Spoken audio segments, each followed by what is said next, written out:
PN संधि diode पूर्ण तरंग दृष्टिकारी के रूप में क्लास 12 फिजिक्स से है।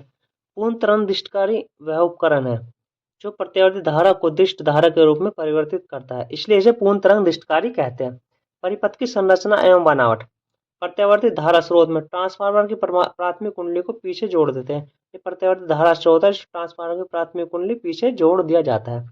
इसके लिए दो संधि डायोड D1 और D2 का प्रयोग करते हैं। दो संधि डायोड हमारे पास D1 व D2 का प्रयोग करते हैं। ठीक है, द्वितीय कुंडली के ए और बी सिरों को दोनों डायोड D1 व D2 से जोड़ देते हैं। द्वितीय कुंडली के ए और ये भी हमारा बी सिरा है, ठीक है, इनको डायोड D1 व D2 के सिरों से जोड़ देते हैं। पी क्षेत्र को द्वितीय कुंडली के सिरे से जोड़ देते हैं। जो पी क्षेत्र जो है इसको द्वितीय कुंडली के सिरों से जोड़ देते हैं तथा एन क्षेत्रों को भी आपस में जोड़ दिया जाता है।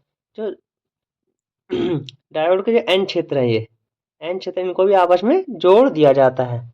लोड प्रतिरोध RL को द्वितीय कुंडली S1 व S2 के लोड प्रतिरोध RL है, द्वितीय कुंडली हमारी है, ठीक है, S1 और S2 के केंद्रीय निष्कासन टर्मिनल T और N क्षेत्रों के मध्य जोड़ दिया जाता है। ठीक है, केंद्रीय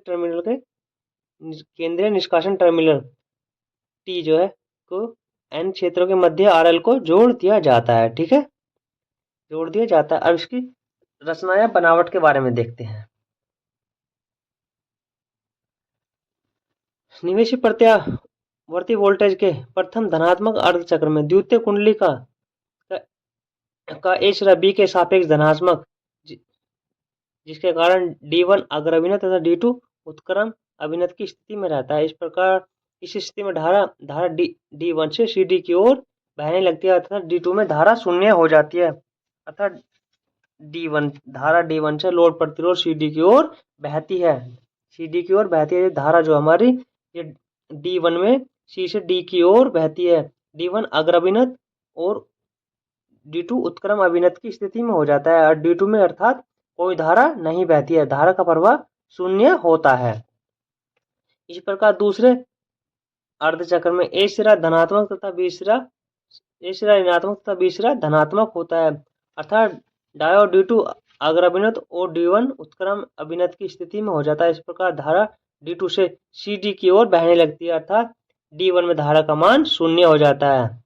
इस प्रकार दोनों डायोड चलन की स्थिति में रहते हैं और प्रत्यावर्ती वोल्टेज का पूर्ण दृष्टिकरण होता है।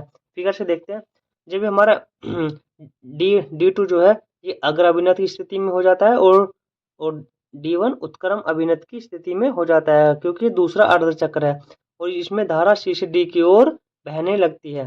ठीक है, बहने लगती है। इस प्रकार दोनों डायोड हमारे चरण की स्थिति में रहते हैं और प्रत्यावर्ती वोल्टेज का पूर्ण दृष्टिकरण होता है। वीडियो पसंद आए तो चैनल को लाइक करें, सब्सक्राइब करें। धन्यवाद।